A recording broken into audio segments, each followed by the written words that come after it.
Bem, hoje estamos aqui com o delegado Fernando Pires Branco, delegado de Sapiranga, que nos honra com a sua presença e que vamos bater um papo agora aqui sobre os assuntos de segurança que mais ah, atrapalham a vida do nosso povo gaúcho.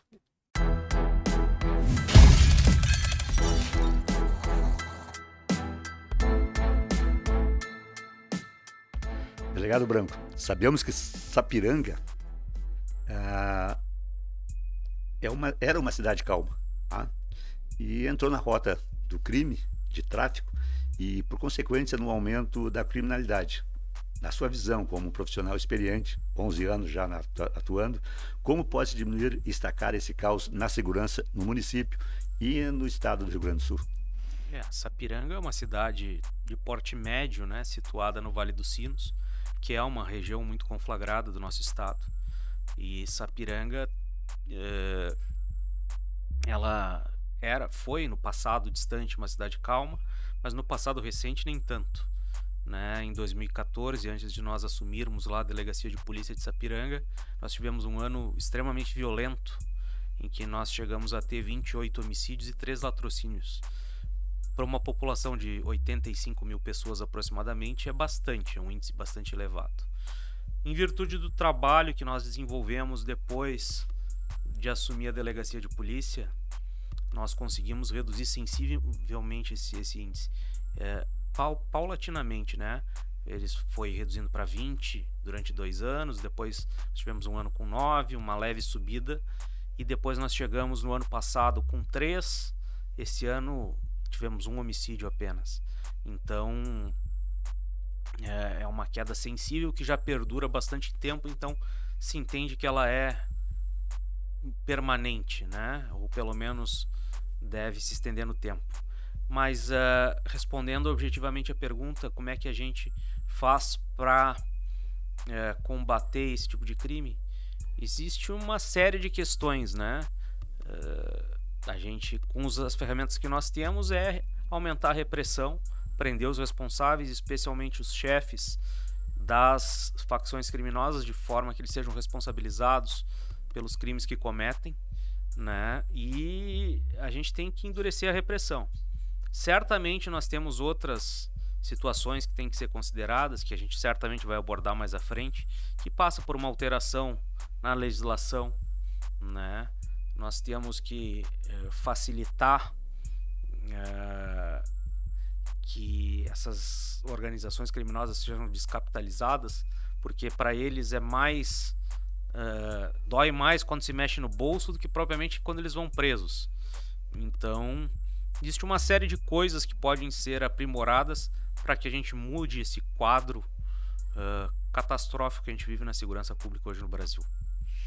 Muito bem. E a gente sabe que a segurança pública é um direito de todos, mas é um dever do Estado, né, dar essa segurança, e é também uma responsabilidade de todos, e entre todos está os municípios.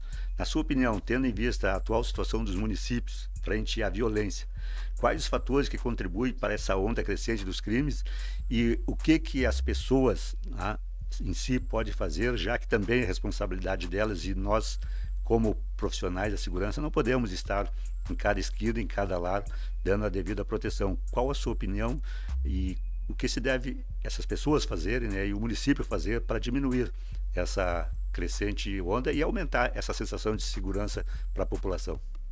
Bom, existe uma série de medidas, né, que os municípios podem fazer. Conforme nós conversávamos aqui antes, né, me contastes que aqui em Bento Gonçalves já existe uma guarda municipal. Isso é uma coisa importante que pode partir do município. No município que eu trabalho, por exemplo, não há uma guarda municipal armada, só uma guarda municipal de trânsito. Então, em municípios onde não há essa guarda municipal armada, a criação é uma coisa a ser considerada e há uma responsabilidade do município. Lá na minha cidade também, nós tínhamos uma estrutura muito acanhada, muito deficitária na delegacia de polícia. Com a ajuda do município, do Poder Legislativo especialmente, que nos repassou parte da verba que sobrava do 10º da Câmara, de vereadores, nós conseguimos reformar hoje a delegacia ao longo dos últimos anos, e hoje eu posso dizer que nós temos uma das melhores estruturas do estado. Então essa é uma coisa que também pode ser feita pelos municípios, né?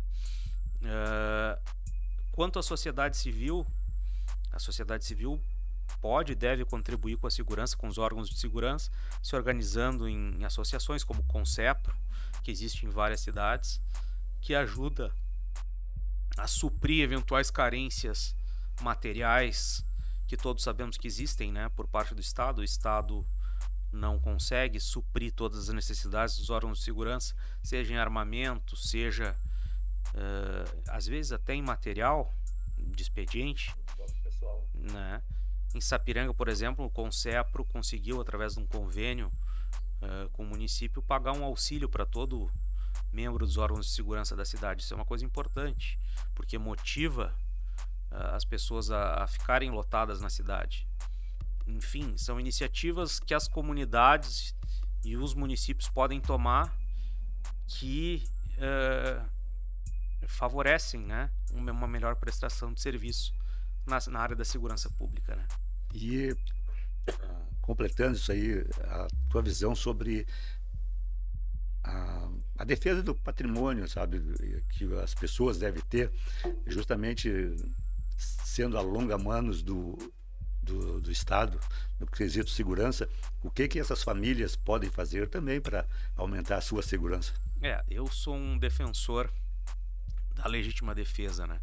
E, obviamente, para que a pessoa tenha o direito à legítima defesa, ela tem que ter o meio necessário para promover a sua legítima defesa, ou seja, ela tem que ter a possibilidade de, legalmente, né, obedecendo todos os requisitos que a lei estabelece, adquirir uma arma de fogo para sua defesa, a defesa da sua família e do seu patrimônio. Eu tenho convicção formada a respeito e acho que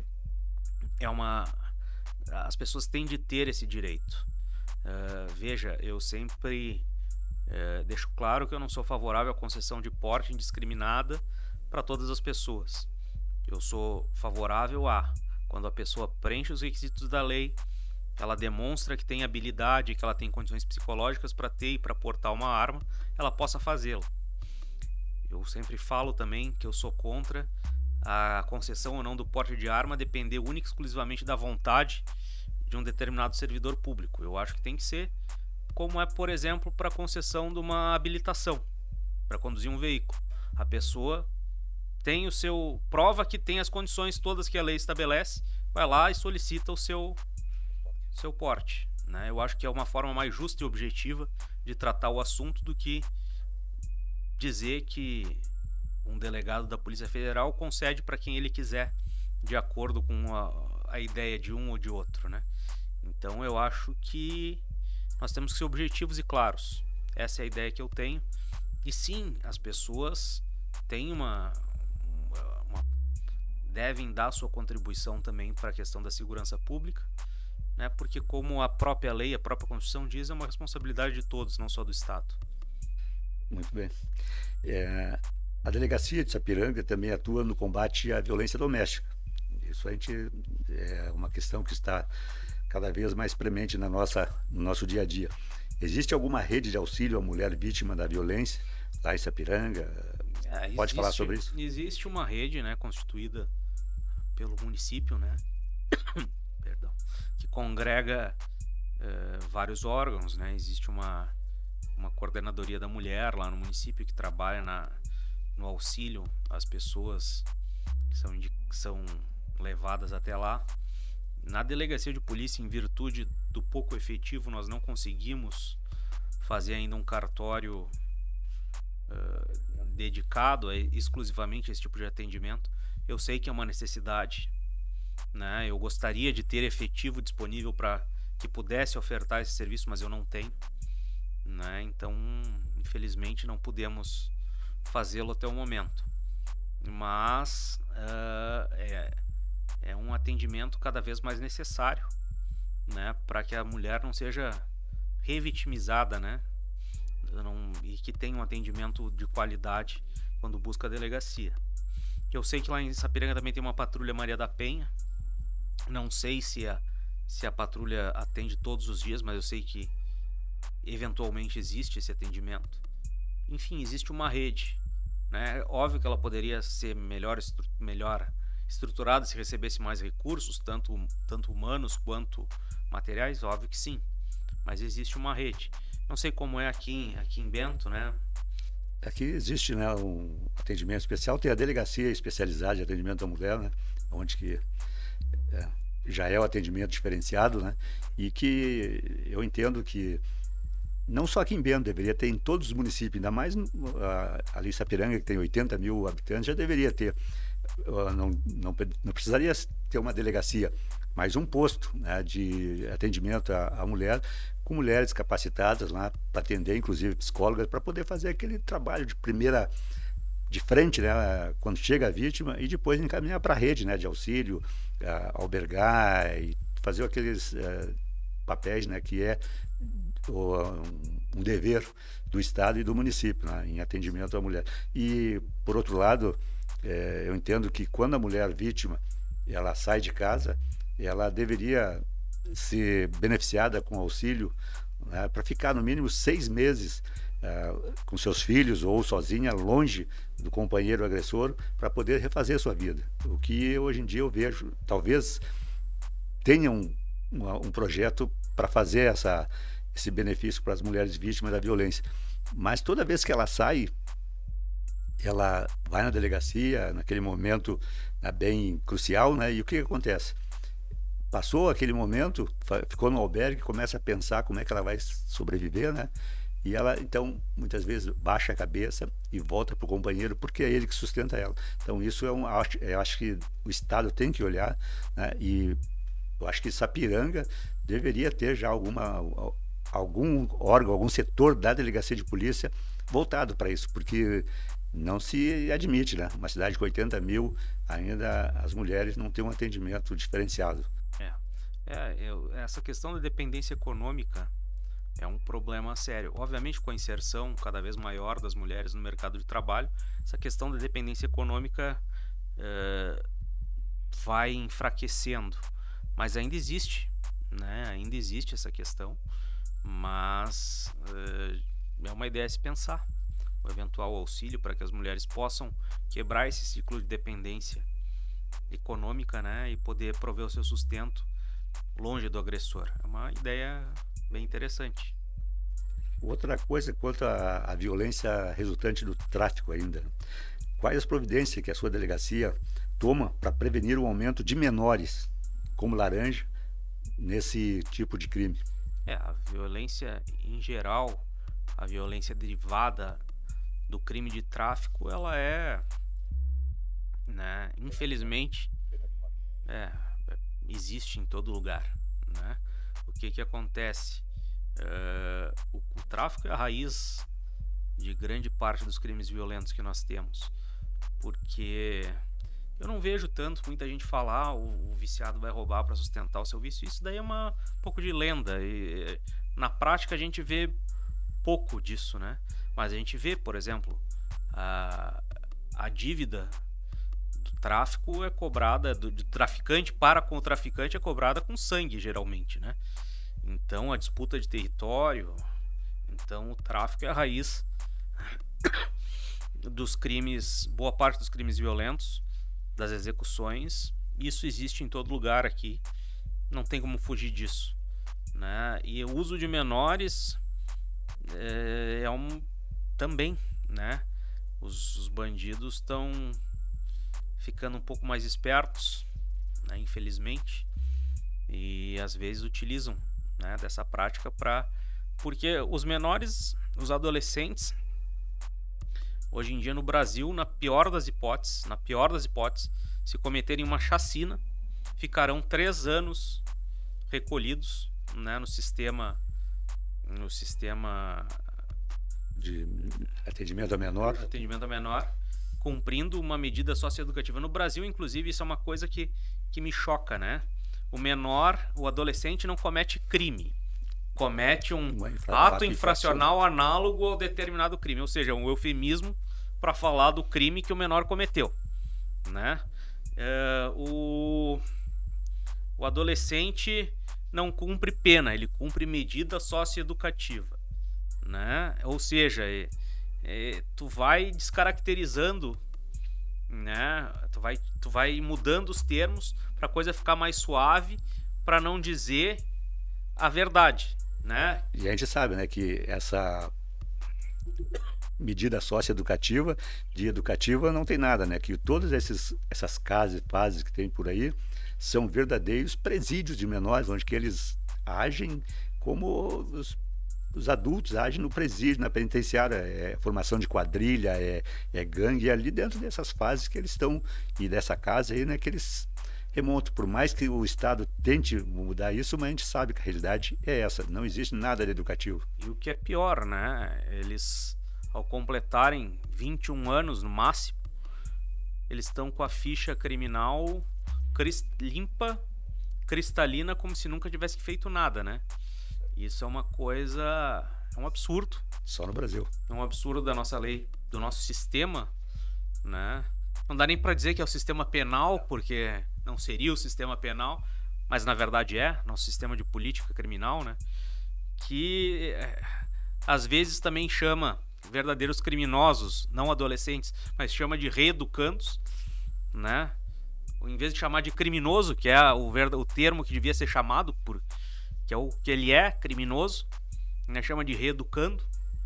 E é uma verdadeira vergonha, né? É uma desfaçatez a forma que se trata, é uma falta de respeito com a população, né?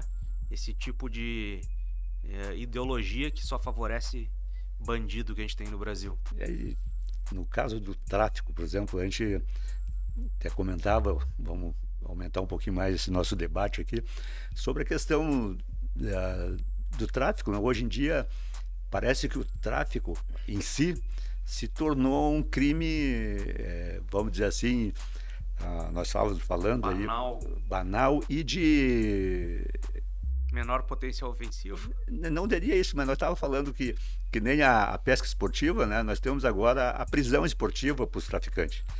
Essa prisão esportiva é a polícia prende, justiça solta. E aqui em Bento aconteceu isso.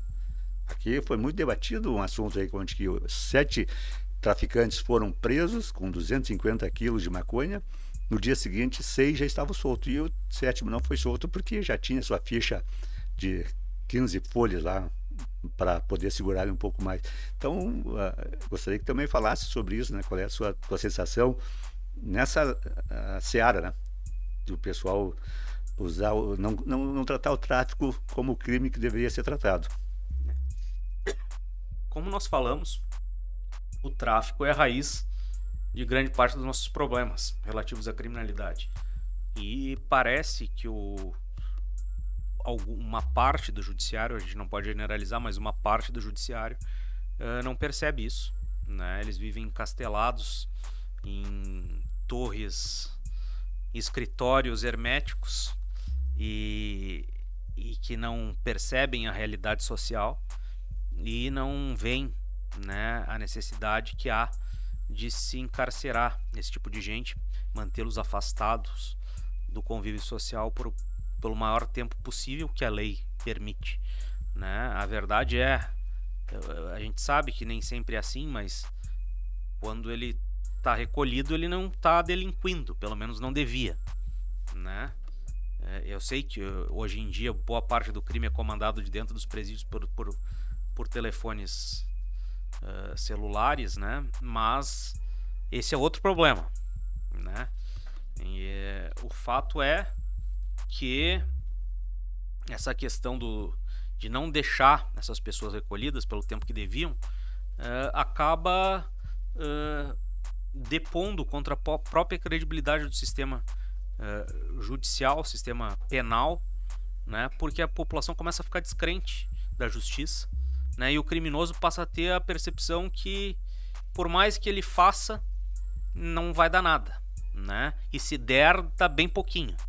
Então, na verdade, o crime no Brasil, o crime compensa, né? O marginal faz essa análise antes de delinquir, porque, né, todos fazem, né? Ele olha e diz, a probabilidade de eu ser pego é baixa, mas se eu for pego, vai acontecer, vai ser bem pouco que vai acontecer comigo.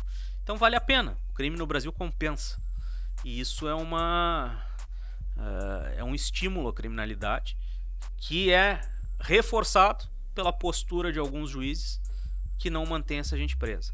Repito, não são todos, né? Existem bons exemplos, mas eles são cada vez mais raros. E, para finalizar, gostaria de saber, né, a sua opinião sobre o assunto que aparece na mídia, mas logo é esquecido.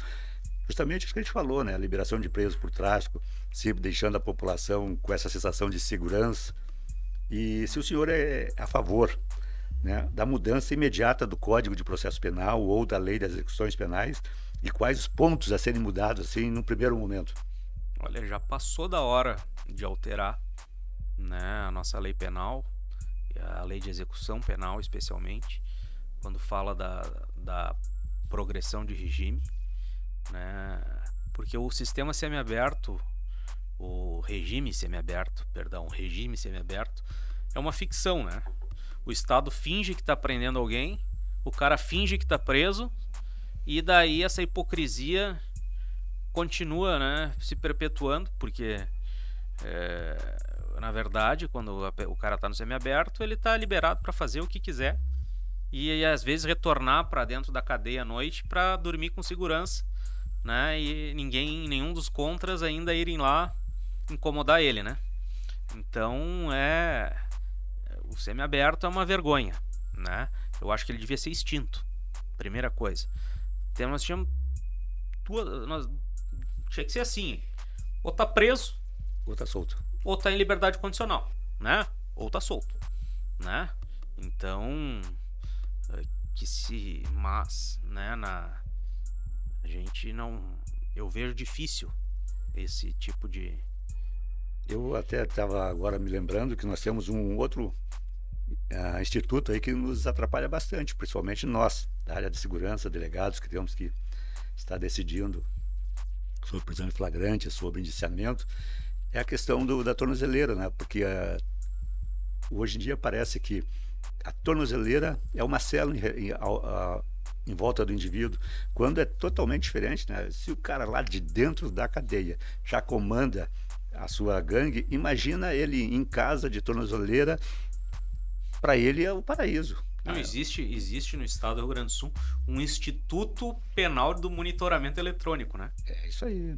É como se ele estivesse recolhido em algum lugar. E quando tu pede uma informação, muitas vezes não consegue, porque os caras já descobriram, né, que botar um papel de alumínio em cima disfarça a localização. Então tudo isso parece que só vem contra, né, aquela nossa segurança raiz, aquela onde que preso deveria estar preso, e se fosse considerado inocente, estivesse na rua. E se for o caso, né, de estar na rua, que seja monitorado realmente, como se vê muitas vezes até em filmes lá dos Estados Unidos, onde que tenha a pessoa que controla ele, sai daqui, ou se vai ter que trabalhar, vai até o trabalho, volta para a prisão. Mas aqui não, aqui o pessoal sai, consegue um atestado de que está trabalhando em tal local. Mas as próprias facções, pelo menos no Vale dos Sinos, é assim.